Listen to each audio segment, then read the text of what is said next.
information on this Ford Fusion.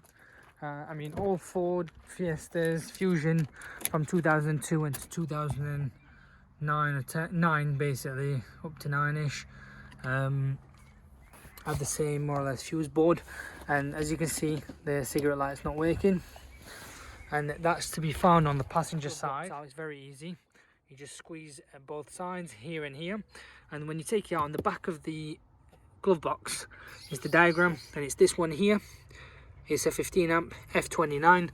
It's 3 down, 6 across, or if you want to work it the other way. So that's a 1, 2, 3, and then 1, 2, 3, 4, 5, 6. Number 15. So if I take it out,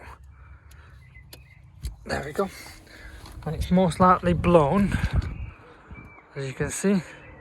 So we'll find one, I'll put it in, and it should work. And pop it back in the number 6 across, and which was this one, as you can see.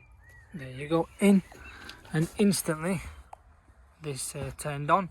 And if I did take it out, for instance, which was that one, as you can see, if I take it out, there you go, it goes, and I've plugged it back in. There you are, ignition's on as well. So yeah, with Ford, Fiesta, Focus, Fusion, they're all kind of in here.